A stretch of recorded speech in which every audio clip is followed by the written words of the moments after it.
Hey, welcome to the show, everybody. It's Wednesday, which means it's time for another episode of the Leadership Toolkit, your definitive leadership growth podcast, and your opportunity to learn from awesome people all over the globe, all over certainly the US, but we've talked to people all over the world. So we're going to get into it today. We're going to have conversations. We're going to talk about wins. We might talk about some losses.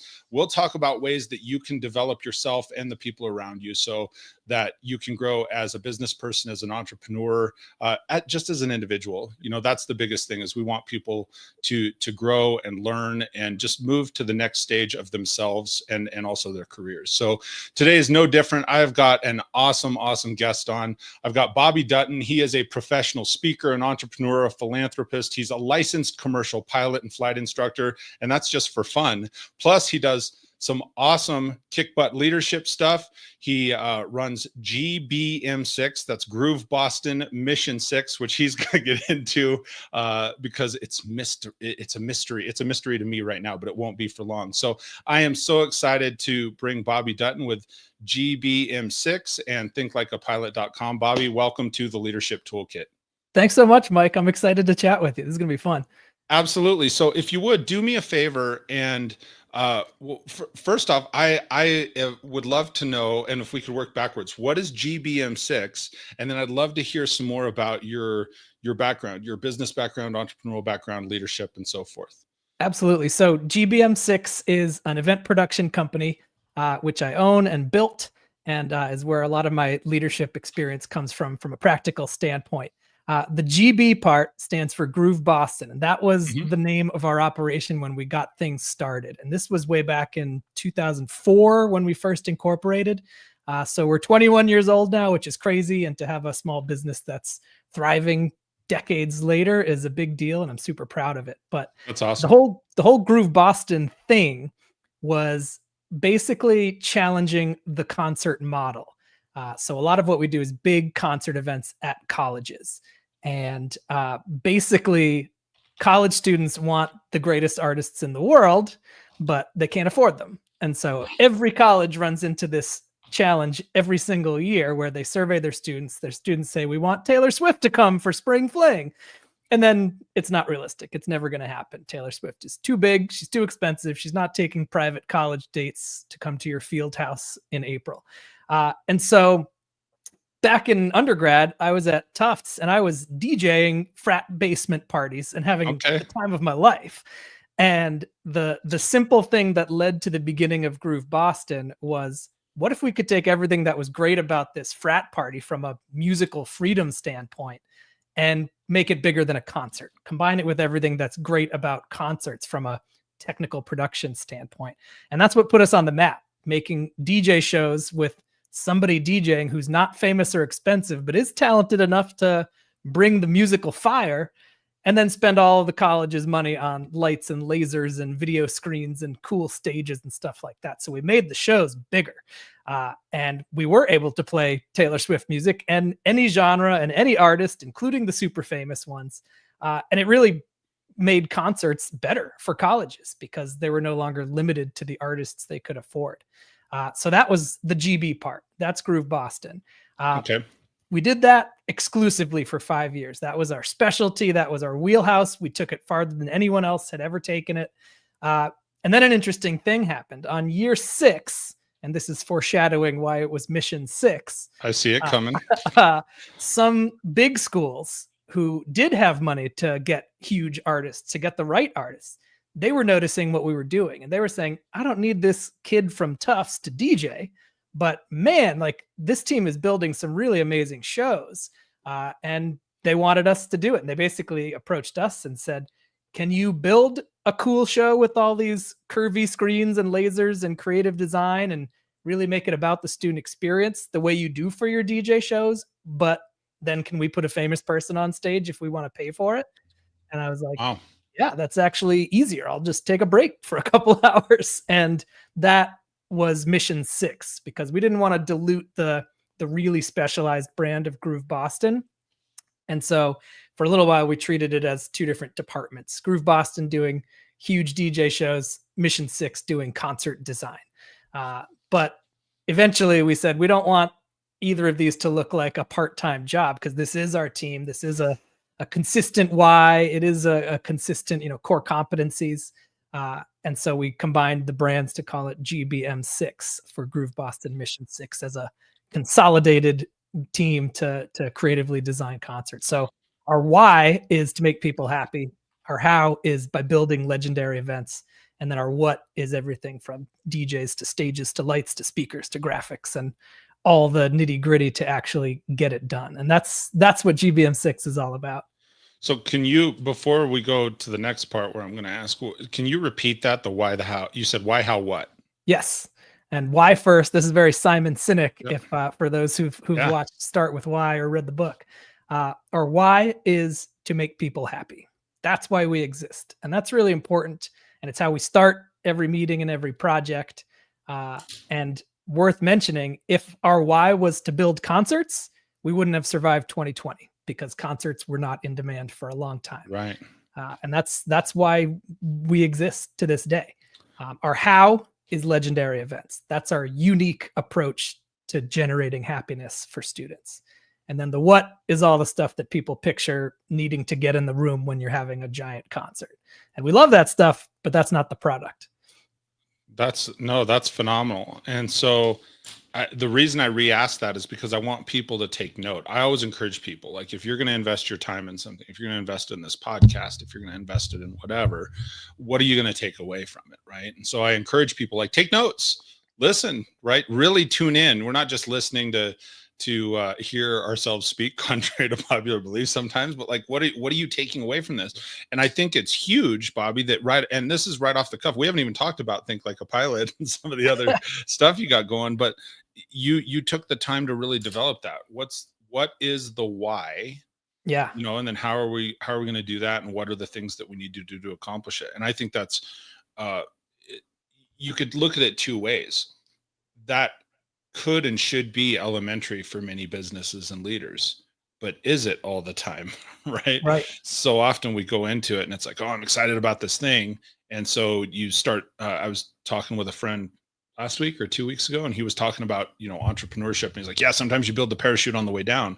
Well, you do, but you gotta start with a foundation of this. I think it's really powerful that you're starting off with the why part of it. Yeah. And Simon Sinek calls it the golden circle, and he's got a whole TED talk on it. And at the risk of parroting him a little bit, for those who aren't familiar, a great example is like Apple, Mac computers. Yes. I'm on one right now. Are you on a Mac right now? I am not. I'm still very much a PC guy, but my wife and kids very much got me into the Apple ecosystem. I know where you're going with this. Yeah. Well, all right. I rolled the dice. You're not on a Mac, but a lot of people listening are probably own at least one Mac Apple product. Product. Yeah. The whole idea of this starting with why is we don't buy those things because I wanted a computer with 4 gigs of solid state RAM or, whatever these specs are. You can get that for a quarter of the price at Best Buy any day of the week. But what Apple sells us is this beautiful experience that gives us access to the right information at the right time in the way that feels good. And that's what they're selling us, not the hardware. So that's the key difference between the what and the why. And it's just, like you said, so important.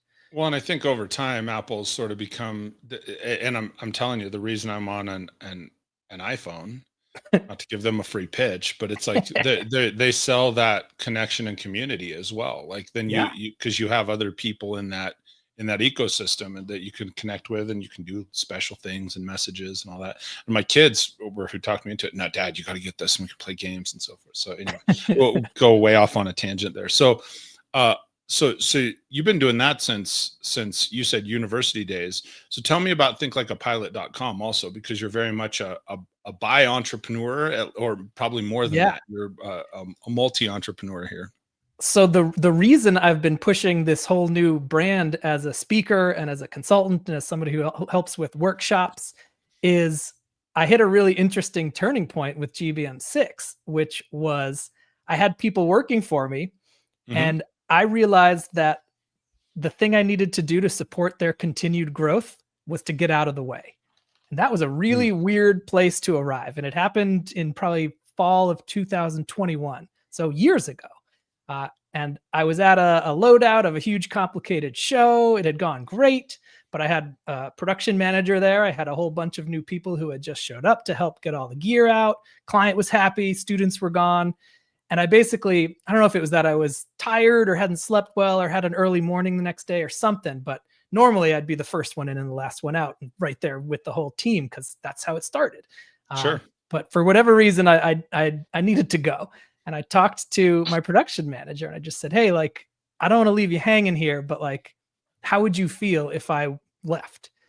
And his answer really surprised me. It wasn't like, yeah, if you got to go, that's okay. His answer was a really emotional, I don't know why you're here. Like, you told me this is my job. All these people are supposed to be reporting to me. I'm running the production. I'm the project manager. When you're here, people just ask you questions and then you just ask them to me because it's my job. So like, I think you should go. I don't think you should have been here in the first place. And I was like, wow. Okay. Not that I didn't feel loved or anything, but it was a total newsflash to me that me being there physically in person every second of our operation doing anything was not critical anymore. And it's a win because it means the team and the roles had been defined, the culture had been developed so intentionally to the point where it was working. It was working without me. And so I started to take a step back, very nervously, of course, because this is I've been building this for decades. I have strong feelings about how every tiny detail should go, but they knew it. They knew exactly how to do every detail. And so more recently, fast forward to this month, we now have a full-time general manager who kind of has risen through the ranks. And so now any project that is recurring or predictable should fall on his plate, and he should talk to the production manager and the team, and it should all happen downstream of me, which is great. But now I'm effectively consulting on my own business rather than running the operation, which is a far cry from where it started. At one point I was the truck driver, the sales guy, the DJ, the graphics guy, the sound guy, the lighting guy, the sales guy, etc. And now the show can run without me. I'm so proud of that. But I didn't want to just like sit at home and watch Netflix while people are out there pushing buttons and making noise and getting paid. Sure. Even I could make that work financially. Like, that's not my definition of success, just sitting back. So I needed to figure out what was next, and Think Like a Pilot is what gave me my next challenge to sink my teeth into. And that was all about articulating some interesting messages that had really defined my leadership style over the years, and figuring out why exactly my leadership had worked so well to the point where I can take a step back and do nothing and effectively have passive income while supporting my team in a super positive way. And specifically, the Think Like a Pilot brand is because airplanes and aviation is my absolute passion. I've been doing it as my non-work related side passion focus for years. And I was really noticing a lot of the lessons I was taking from the aviation world and applying as a manager, as a team leader, as a project person. And that was a fascinating thing. And I just thought that was so unique and interesting. And I started to put it down into keynotes and stuff, and it got traction really fast. And it's some really cool ways to have a whole new perspective on leadership. A lot of that is just so fascinating, Bobby. And it's funny because I want people to hear this too. Our business lives, and just as I sit and listen to people, like, you light up when you start talking about the passion projects, right? When you're bringing up, hey, Think Like a Pilot and this and that, and what did I learn from that? And it's so interesting. I think oftentimes leaders fall into this sort of trap, if you will. We get into this business and this business model and this place for you that was, GBM6, that is passion. You are passionate about, you're excited about it, you're building it, you're doing, as you said, all the things. And then a couple things happen. One, it becomes hard to let go, right? Mm-hmm. And I think people need to hear that you can have things that you are awesome at and you're good at, in whether it's leadership aspects, creativity places, business, marketing, finances, art, that are not related, but they still make up who you are as a whole person. Totally. And you're unique in the sense, and I've interviewed a lot of people that it's like, okay, well, hey, I'm doing these DJ and college shows, but also there's this piloting thing that I'm excited about. And it makes me think of a friend of mine in the automotive business that and this will sound terrible, but I will say it this way because this is how I felt. All I knew him as was a car guy. And so it's like one of those things in your life, probably all people knew you as was the DJ guy, right? Yeah. For the events. And I think, and I want people to hear this because it's like you can break out of that identity crisis, because all of a sudden I watched him online, and about right after COVID, he started sharing paintings. I'm like, that doesn't have anything to do with the car business, but he's like super passionate about it, and he's a really good artist. And I'm like, yeah, it's crazy. That's still who makes him up as that whole person. And so we have all these experiences that I guess I say all that just to say, don't get so tied up in the one thing as your identity, right? totally. And so one of the things also, and you already said this, but I'll sort of repeat it and ask in a way, when you were saying, hey, as a leader, when we're in our business or we're building that thing, whether, GBM6 started as this passion project, all of a sudden you got to this place where you had grown yourself and it as far as you could grow on your own. And you literally had somebody tell you, hey, you got to get out of the way. Yeah. Can you just, I'm trying to think how I want to word this. Can you tell me, like, and you're saying now, hey, I got to find this other thing. But isn't that just like a spear to the soul? You're like, like on one side, you're tired and you're like, oh, cool, I can go home. But then at the same time, you're like, oh, wait a minute. Was it an immediate, oh, hey, Kay, let me do this next thing? Did it take some time to wean you off of that? Do you remember like just the short time, maybe the days afterwards and so forth? And then what did the conversations from that point on look like with that program manager? Oh yeah, it took forever. It took years. It's only now starting to be like, when we start events this fall, I'm not going to be the guy people to see at the meeting necessarily. It took years.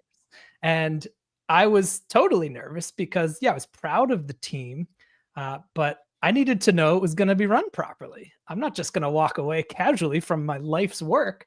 And so I remember, we had shows in New Jersey, which is a 5-hour drive from here. And I wasn't needed on the show, but I drove quietly by myself. They didn't even know I was there. I drank coffee. I was a quarter mile around the corner. I was ready to swoop in and save the day and talk the client down and fix the sound. And of course, they never needed me. And I got antsy after drinking 5 coffees. And I stuck my head in the back of the room and I looked in. I followed the wires from the generator. I was like, all right, there's a generator here. That's good. And I peeked in. And everything was great. Everybody was relaxing. They were on a dinner break. Show was ready to go. And awesome. It's a pride thing. So I felt it hurt a little bit to be ripped out of the thing I had built. But beyond that was the pride of having built something bigger than myself. And I can even date that back to the beginning. When I was DJing, when I was getting like the opportunity of a lifetime to DJ for 10,000 people, that was amazing. And I could have said, it's your boy, DJ Bobby D. Check me out on Instagram. Like, there was never a me. It was always, this is Groove Boston. And Groove Boston is not a face. It's not a person. If we had 2 shows, it would be somebody else on the other one. And no one would say, hey, that's not Groove Boston, because Groove Boston wasn't a person. It was sort of like a Blue Man Group or a Cirque du Soleil. It's like, Cirque du Soleil is going to have French music and acrobats, but you don't know who these acrobats are. You just know they're going to be qualified to crush that performance. And it was very much the same. So Groove Boston was this mysterious combination of professionals, from DJs to lighting people to video people. And it was this force. And the force was always intended to be bigger than me or anyone. And so it kind of felt like that was a dream being realized when I saw I could let go of like the curling stone and just watch it continue to do its journey without me attached to it anymore. One, I think you got to realize for anybody listening, and there's something special about when it moves from the me, I got to be involved, to the movement, right? Yeah. It moved from me to the movement. Like it's the whole thing was the way, what I hear you saying. Here's a couple things. I always get like way into the show before I remember this stuff. So I'm going to remind everybody right now, a couple of things. One, if you want to connect with Bobby, I'm going to give you 2 ways. I've had him on the screen here. Certainly the easiest, go to bobbydutton.com, BOBBYDUTTON.com. He said there's a whole link tree for Think Like a Pilot and GBM6 and all of his projects. You could also connect on LinkedIn. I love that he's got his URL finalized there on LinkedIn, because so often we get a long URL. Yes. His is really simple. It's just his name, Bobby Dutton. So linkedin.com/in/Bobby Dutton, again, spelled how it sounds. So I would encourage you, if you're listening and you want to connect, I mean, certainly as far as, keynotes, training, consulting, any of the other things that he's talking about, I would encourage you to check out both of those. So a couple of questions for you. Okay. Something you said earlier, you said, hey, when I get to the point that something is recurring and predictable, then I can reassign it. Mm-hmm. I know it takes longer than this, but I would like to figure out in like 3 to 5 steps, how would you advise people if you're saying, okay, I'm meeting with a leader, I'm meeting with a CEO of an organization, I'm meeting with a department manager, a department head. What are some tactical steps that could maybe help people get to recurring and predictable tasks? Yeah. I mean, I'm an engineer. I went to school for engineering, so I need data, which is interesting because I'm in such an emotional field with these events, with this happiness mission. And yet I need numbers. I need scopes. I need clear patterns to identify what's what. And we should definitely talk about that in a little bit because it goes deep. But I think a consistent template for that meeting is, if you're meeting with a department head, like, have your go-to pilot checklist to start with that says, what is the objective of this meeting? Where do we want this to be in 5 years, ideally? How will we know if we achieved our goal today and with this project? Do what you can to define things really clearly. Maybe it's not a recurring event, maybe it never will be. That's okay. Like, you can still choose to spend time on something that might be a one-off experiment and it might lead to something great. But the more you can make things objective, the better it'll serve you, because gray area is the enemy.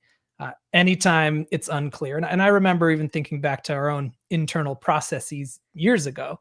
It was like, all right, well, your job is to talk to all the vendors. So when you need to book a sound system, you call around, you find the right gear.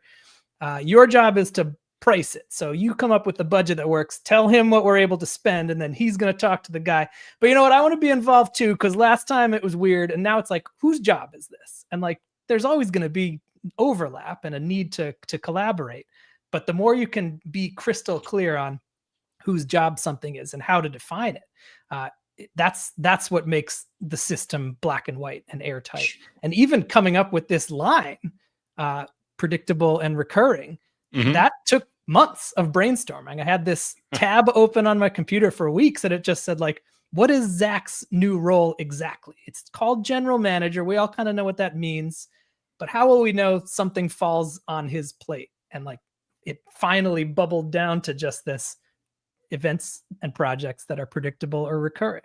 And that's really helped. Today I got an email from a client who said, hey, we're doing this event again in the fall. We're excited.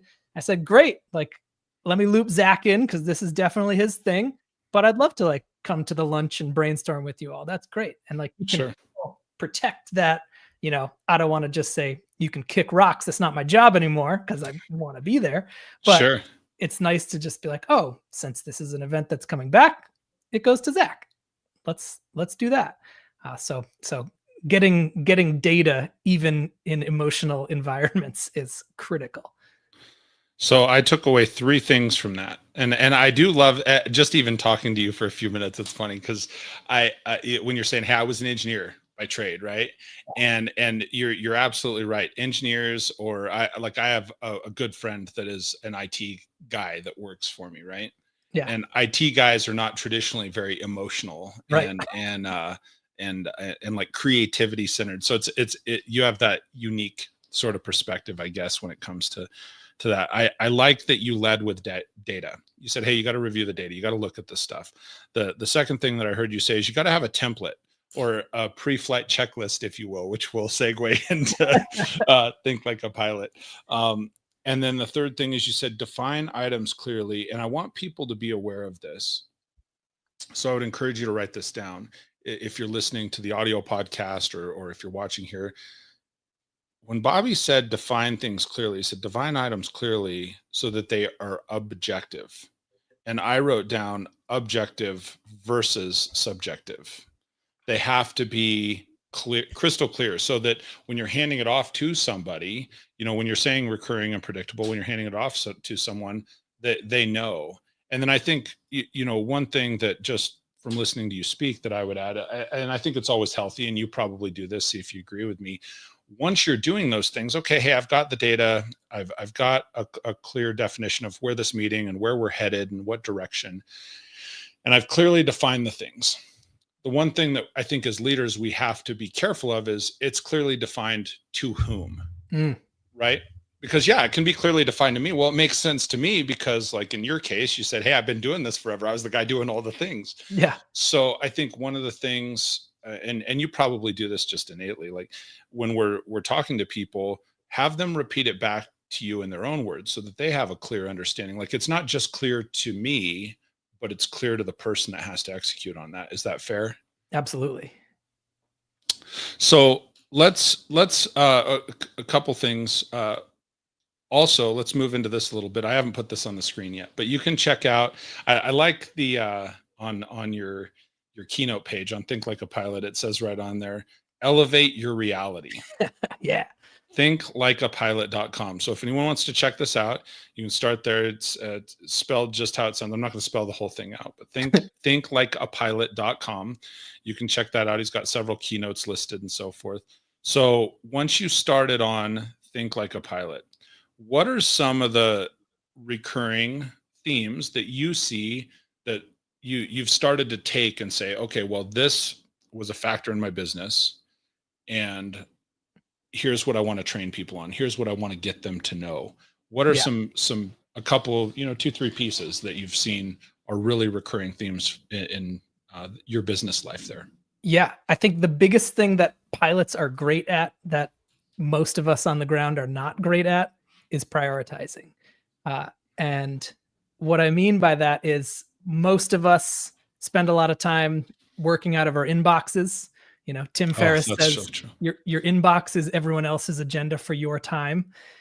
We like to talk about how we're great multitaskers, but the human brain is not designed to multitask, and it's not capable of doing too many things well at once.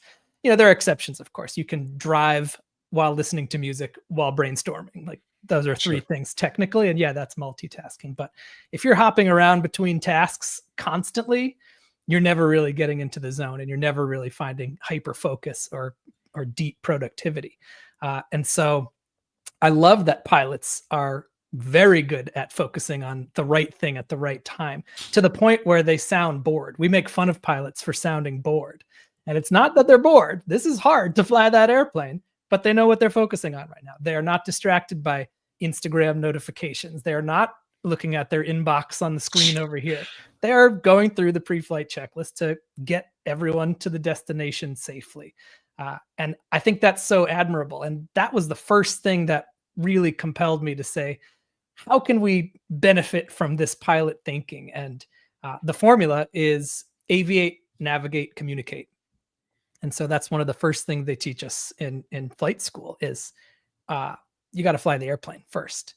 Before you're talking to anyone, before you're stressing about some crisis. Like even if your engine fails, you have one engine, it's not developing thrust anymore. Yeah, you might die soon, right? So do you freak out? Do you call for help? No, you fly the airplane as best you can. You figure out what's the most survivable way to operate in this moment. Because if I don't make that choice quickly and decisively, I'm losing my chances of surviving and protecting my passengers. And the high stakes piece of that is what makes it critical to learn and to develop those skills. So now when I'm staring at my inbox, if I start to feel like, I just got this other email. Oh, I got to do this spreadsheet. Oh, this client wants to talk. I can see that as a hazardous place my brain is being tempted to go. And I just say, absolutely not. Okay. I know I need a half an hour to process these emails every morning. Got it. I'm going to do that while I drink my coffee. Okay. Now I'm going to decide what's important. Now I'm going to decide what's time sensitive. Now I'm going to decide how I'm going to spend my next hour or day or week. And so as a result of this, my calendar has gotten incredibly dialed in. I'd never feel busy or overwhelmed. I rarely multitask, but I do find myself in intentional hyper-focused states all the time because I know exactly what I want to get done right now or tomorrow. And listen, I still get distracted and sidetracked, and people I'll get a text from Harvard and they say, hey, can you talk right now? I'm like, of course, Harvard, if you want to pay me for a cool project later, I will drop. Let me call you back in 10 minutes, Harvard. You're going to need to wait. And so it's not an exact science, but just this ability to stay in control, right? To fly the airplane first. And so that's the aviate, navigate, communicate thing. Navigate says, once I'm flying the airplane the best I can in this moment, now I need some clarity on where I'm going next, right? Where am I trying to get to? What do I need to get done today? Who does need a response when, how can I make a plan to make sure we're doing that? So navigate is figuring out the future. And then communicate comes third. And that's the problem, is most people frantically feel like if they can respond to all their emails, they'll go away. But if you haven't taken the time to focus and do the thing, you shouldn't be communicating about it yet. Communication comes last. And that's true in airplanes, and it's absolutely true in leadership and in life. That's an interesting perspective. And there's a couple things that I want to remember to ask you about your calendar. So I'm going to write this down because so often I will interview people in leadership roles, management roles, people that are coming in. And so often we'll talk about, hey, what are some good leadership traits, or what's important to you, and so forth. And communication always comes up way up at the top. Yeah. And so it's interesting. You have a little, and I'm not, please don't mistake, I'm not thinking you're saying, oh, we shouldn't communicate at all. But you're definitely saying, hey, there's other things that are elevated past that. This is more important. And so I think, it's important for people to take note of that. It's funny because it makes me think of a story. One of my friends and mentors, I remember him saying, like, when we're talking about goals, right? Hey, where we're headed in business, here's this place that we're going, and we're going to accomplish these amazing goals and these amazing sales goals, or we're going to do these great training goals, and we're going to build this department, we're going to build this team. And sometimes people don't get it. And he says, well, let me give you an example. He says, when I get on an airplane, he says, I always stick my head in the cockpit in the cabin there and ask, hey, where are we headed? And he says, because pilots, especially commercial airlines and so forth, they want to have that interaction. And I think in most cases it's like, hi, they want to be personable and so forth. Yeah. And he says, I've stuck my head in many cabins and just, hey, where are we headed today? And he's like, I know that if I'm going from Colorado to Las Vegas, right, Colorado Springs to Vegas, that should be the simple answer. And he says, I've gotten a lot of answers over the years. He says, only one time was I concerned when the pilot says, well, we're shooting for Las Vegas or whatever the place was. And it's like, if you ever ask a pilot that, it's like, get off the plane, because it's like, oh, well, we're hoping to go to, right. And so I think it's valuable that you're bringing that into perspective, at least for me, because I remember that story. And it's like, look, fly the plane first, then navigate, and then communicate those things. Sometimes over communicate it probably. Yeah. It's an interesting story about, we're aiming for Las Vegas. It reminds me of, there's all kinds of pilot anecdotes, of course.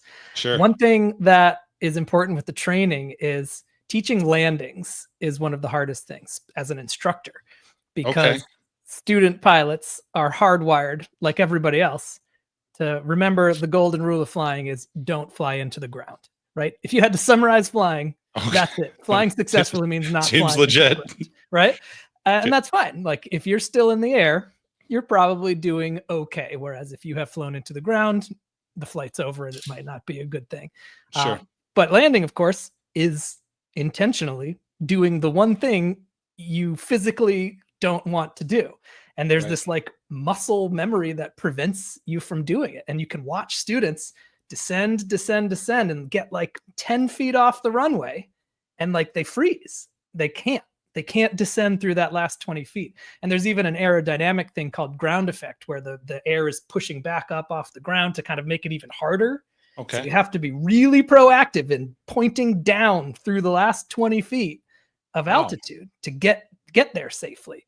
And it's hard. And it takes a lot of just reminding yourself, I am flying into the ground. This is the point. There's a way to do this safely.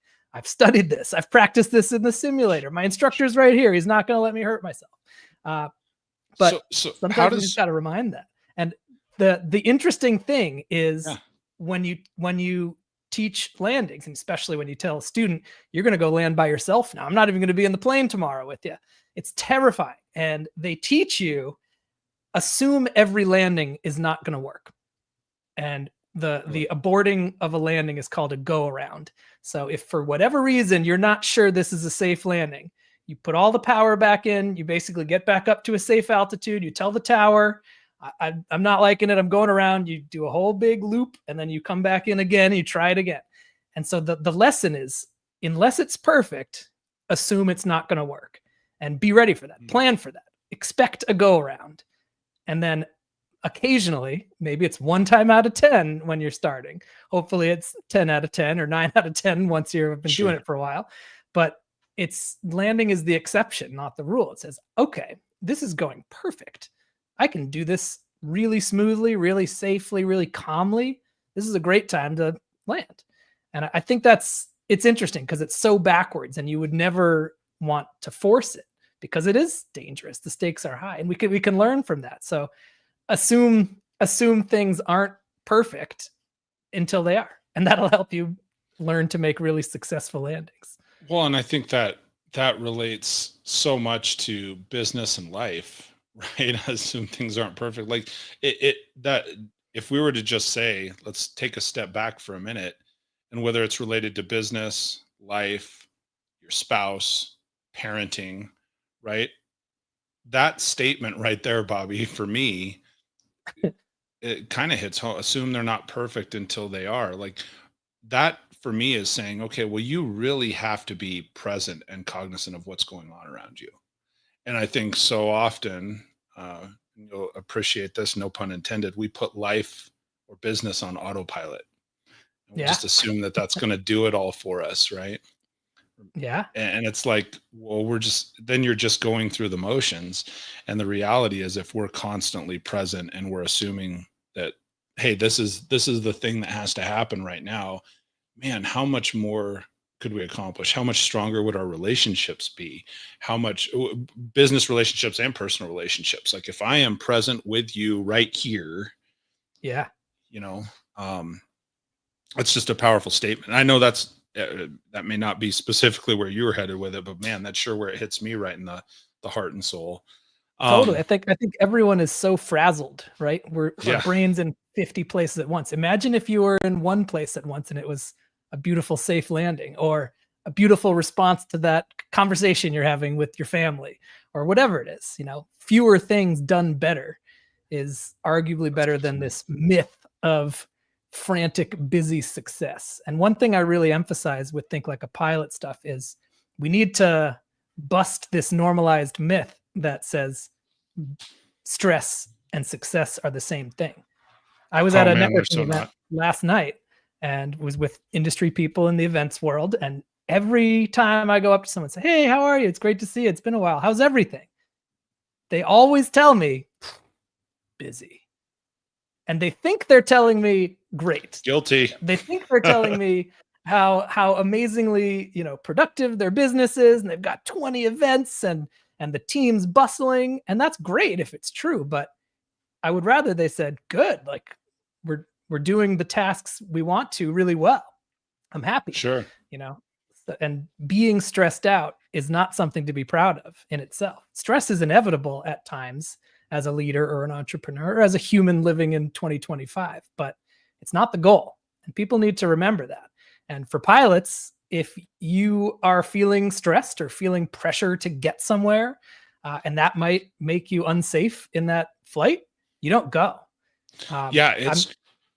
I'm sorry to interrupt you, but it's crazy. I have a friend that's a pilot with United, And Yeah.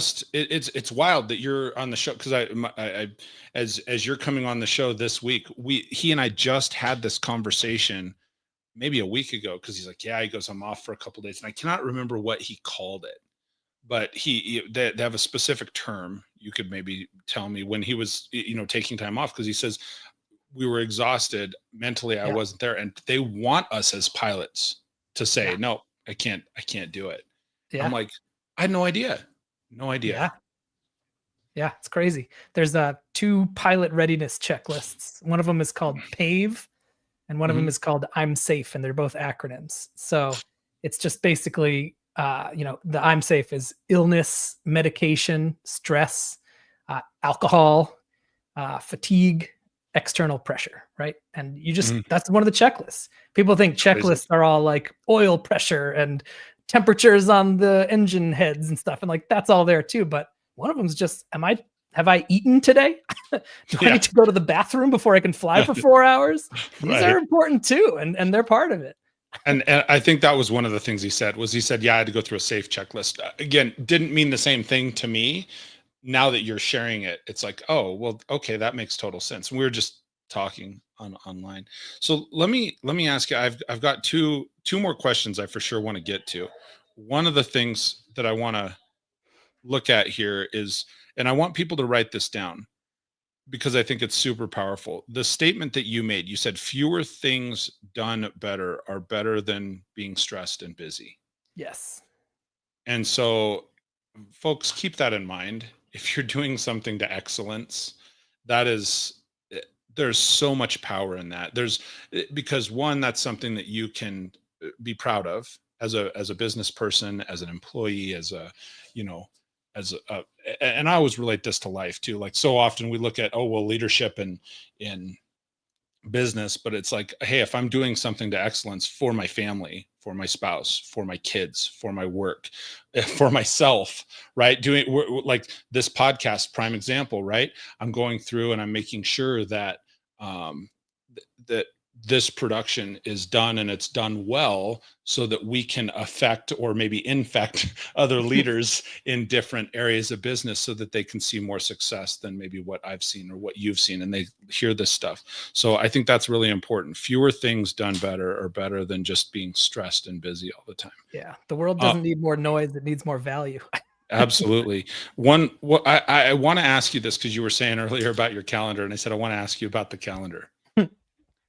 How full is your calendar? How do you manage that? Because like one of the things that you said, hey, my calendar is under control, and so I never really feel stressed or overwhelmed. And for Yeah. me, so often I'll be like on there, and I feel like I have so much on my calendar that I feel stressed and overwhelmed. So how would you advise maybe someone like myself or somebody listening to the podcast? How can I clean that up and prioritize it and clean it up a little bit? The problem probably isn't what is on your calendar or not. The problem is how closely your calendar reflects your actual journey in your mind for the day.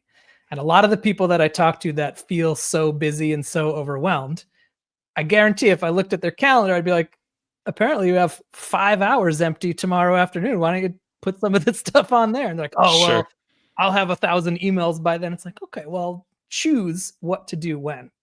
And the way I suggest people go after this is calendar your past first, right? So, what did yesterday look like?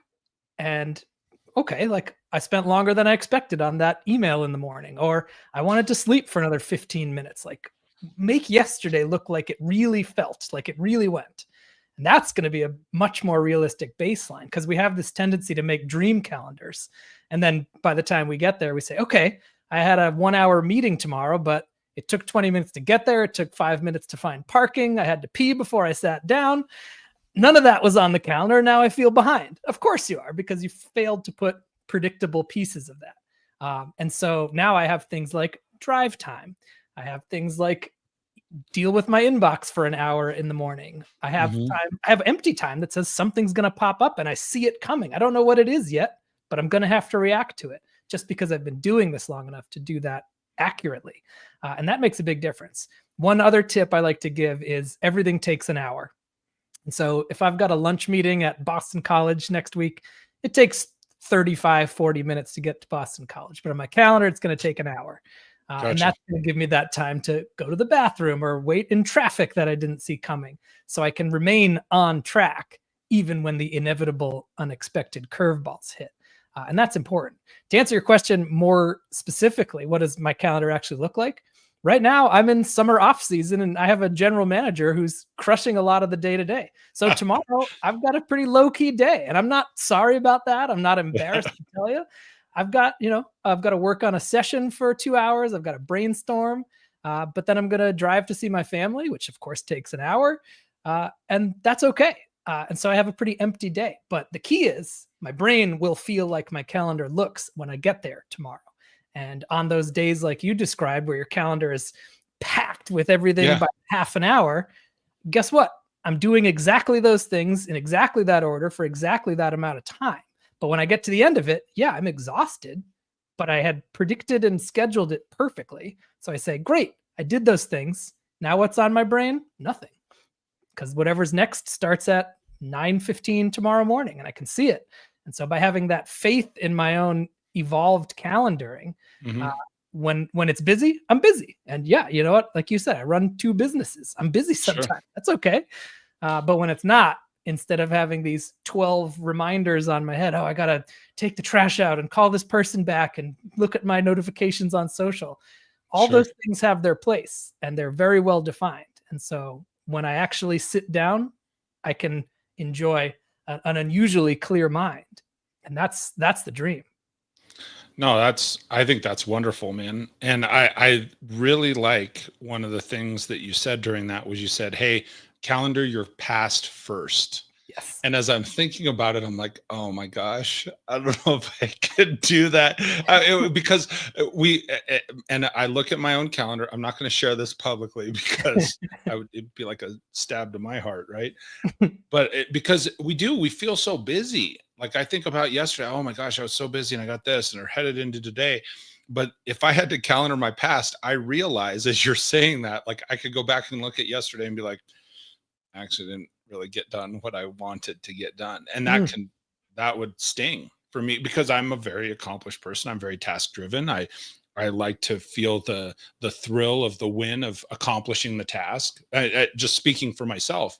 And so, but when I really think about it, it's like, I think so often we can get to the end of our day and be like, man, how did I not get this and this and this done today? Or how did I only get this one thing done? Or, there's different things like that. So I think I would caution someone, and just speaking for myself, if you're going to calendar your past, be ready to maybe have a little bit of a rude awakening at first. Yeah, probably absolutely. Not now, like where you're at, but yeah. And I think another thing is, create a baseline calendar. A lot of it's predictable.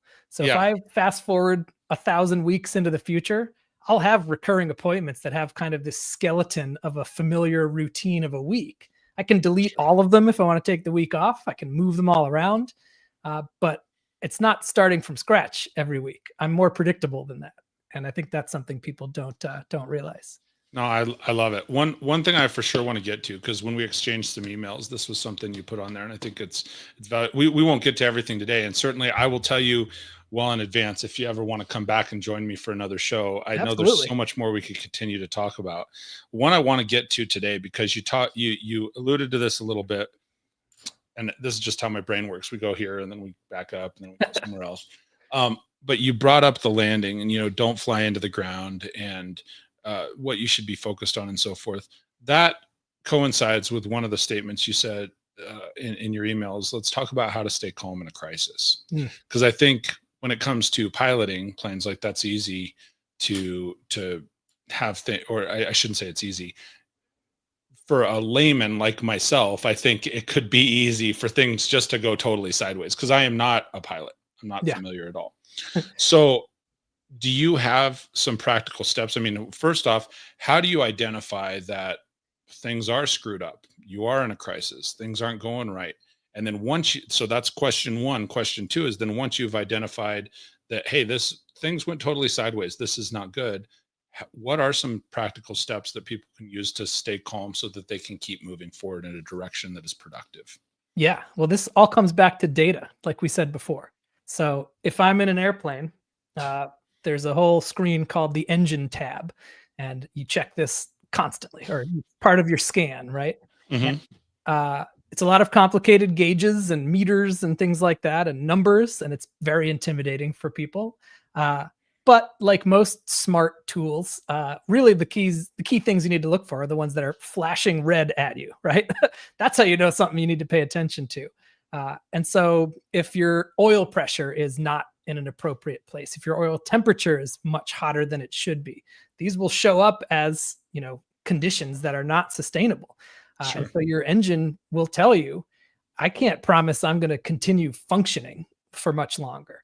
And that's data, right? So this isn't like, oh, something doesn't feel right. It's like, no, I've got a problem, like you said.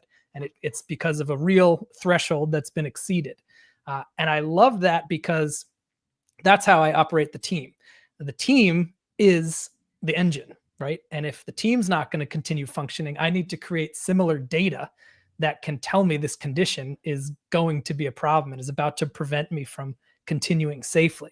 And so what I've done is created metrics, just like that engine screen. And so everyone on the team who expects a paycheck every 2 weeks has to submit every week their metrics. And their metrics are 3 key things. It's how stressed are you from 1 to 5, because we're a happiness company and I need to know how stressed you are. How happy are you from 1 to 5, because that's the whole point. And how full is your plate? I call that one utilization. So 3 numeric values from 1 to 5, 1 being minimum, 5 being extreme and about to have a problem. And these are, all color coded in my dashboard, so I can go in once a week and look at my engine. Mm-hmm. And if someone's happiness is a 1 or is decreasing, that's a problem. And it shows up in yellow or red. And I will reach out because I have an objective problem, because someone on my team for a company that's about happiness is not happy. So that's something that's going to prompt action. In an airplane, it would probably be an emergency landing or figuring out what's causing it. In this case, it's probably an email. Hey, I see your happiness is dipping. What's going on? And there's also this little field where people can just say, like, would you like to add any words to this? And sometimes it's, recently it was, oh, my landlord said I have to move out earlier than I thought. So I'm bummed about that because I love this place. And that says I don't need to fix this. It's not a work-related problem, but I can still identify that there's a lack of happiness in that particular area. And that awareness is important if we're a happiness-driven company. And so the conditions that cause real hazards are if stress exceeds happiness, that's a problem. So happiness should always be the highest of the 3 values. Gotcha. Utilization should be second and stress should be third. And if they fall in that order, the engine is safe. The engine will continue to function. And that's such a great example of data driving emotional things in a way that's actionable. No, I think that's awesome. I here's something, and this is just a curious question. Do you find when you're doing these, surveys and checking on your dashboard and checking on your engine, your people, right? Mm-hmm. You said stressed, happiness, and how full is your plate, the utilization. Do you find one or the other are there internal factors like within the company that are more of a contributor, or is it more often external things like life and so forth? Yeah. At first, most people will do very work-related data, but as they get more and more comfortable in the culture, they know that I really do want to know if they're not happy, whether it's work-related or not. That's relevant. And so they open up more because, like you said at the very beginning of this call, like, you are you. It's not your work hat and you identify as that from 9 to 5, and then you become a dad for the weekend, and then you become a husband for the evening. You're always you. And so it doesn't matter where the stress is coming from or where the happiness is lacking. It's affecting you. And so that's the engine. I need to know. And by being proactive about it, it really shows people that the culture and the mission are real. And it means a lot to people to be reached out to, to say, oh yeah, like, it's nothing you did or anything, but thanks. Like, and sometimes it's like, oh, like, can I help you move? Or, hey, we have a truck on this show. Would it be helpful to take the truck to deal with this annoying move? Would that help you feel better? And sometimes we're able to help. And that's huge, because happiness is our mission. And even if it's not a concert, it's helping someone move. That's Sure. just as legit. Well, and I think it's super powerful like, I have to imagine, and in my experience in business, so often it can be that just one off. You see somebody is sad or stressed or something's going on. And I would agree with you. I think as you build longer term work relationships that turn into just relationships, right? So often people will open up, and there's a lot of power behind whatever the question doesn't always matter. It's the fact that you as a leader are willing to listen, and it puts these deposits in their trust account that they're like, Mm, wow, this Bobby really does care about me. Right. yeah. And so like people will do so, like where you're saying, hey, our mission, our why is involved in happiness. People will get it. I have to imagine with working for you, that they'll get it so bought in behind that vision and that idea, because then they're like, hey, he's really serious about that. This is not, it's not just a gold plaque on the wall, Right. right? This person actually lives it. And so, super, super powerful, Bobby. So, hey, so we're coming to the tail end here. I didn't even look at the time because my thing's covering up. We're almost at an hour. So go figure. Time flies when you're having fun, right? When you're talking with a pilot that runs a DJ company. Or events company. Do you have any final thoughts you'd like to take us out with today? And I'll give you a second to think on that while I remind everybody, if you want to connect with Bobby or his companies, first off, you can go to gbm6.com. That's Groove Boston Mission 6. So gbm6.com. You can go to thinklikeapilot.com. Just making sure to make mention of each of these if there's some vertical that you might be interested in as a viewer or listener. And certainly bobbydutton.com, BOBBYDUTTON, has links to all of his stuff. You connect with him on LinkedIn. I think you and I got connected on LinkedIn this last week. So if multiple ways to connect with Bobby. I mean, just a wealth of information. From it, I'll just say it like that. It's sort of like two worlds colliding. And I think it's awesome how you can take the stuff that you learned from the one business and apply it to the other, and vice versa. I think it's very, very powerful. And you've had a very positive and eloquent way of sharing that, as we sit and talk today. Like you're very rooted in, hey, here's how this lays out. And I'd go back to the beginning, even when you were talking about, hey, we got the why, we got the how, we got the what. And though you said it's very Simon Sinek, I think it's powerful to be sitting and chatting with somebody that, so you can make it very Bobby Dutton is what I would say. Yeah. Like you've done a good job of laying that out in your businesses and during the hour we've spent together. So any final thoughts to take us out, sir? Well, on a self-serving note, I would love to chat with anyone who's curious about taking this farther or learning how to apply this into your own world or work. I'm excited to chat about this stuff, as you can probably see. So please Absolutely. Do reach out if you're curious. The final things I'll leave you with is just remembering that stress is not the goal.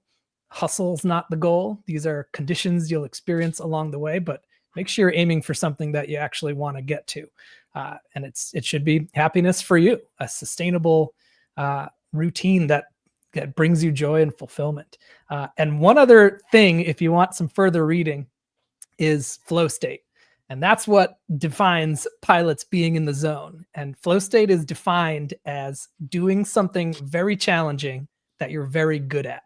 High skill, high challenge. And it's fascinating to pursue that intentionally by the numbers, because that's what makes you feel like you're doing what you were born to do. The activity itself is its own reward. You get this inherent ecstasy. That's how I feel when I fly planes. And I'm so grateful to have found that. And people should pay attention to what makes you feel like that and pursue it as an important piece of your life. Really good advice. Really good advice. So thank you, Bobby, for joining me today on the Leadership Toolkit. If you would hang out for just a moment, I'm going to go ahead and take us out. Okay. Of course. Thanks, Mike. Absolutely. So ladies and gentlemen, that is going to bring us to a close for another episode of the Leadership Toolkit. Do me a couple of favors, couple of asks that I have for you. First off, huge shout out and thank you to Bobby Dutton.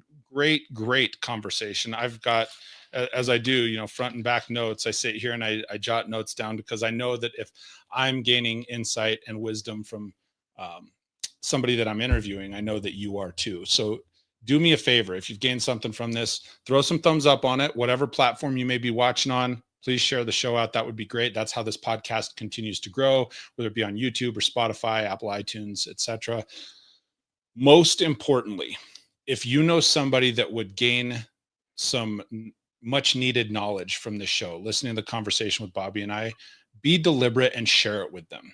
That is one of the best things that you can do for someone.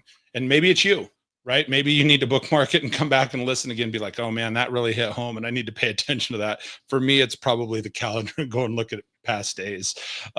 So I would encourage you, just share it with somebody that could use it, because again, it's one thing for you to take the knowledge and just package it away and say, hey man, that was a great show. It's an entirely other thing to go back and maybe re-listen yourself, take some notes, or share it with somebody so that they can have some growth in their personal life or business life. So thank you everybody for taking the time to tune in and join me today on the Leadership Toolkit. Please join me again next Wednesday. And until then, stay great.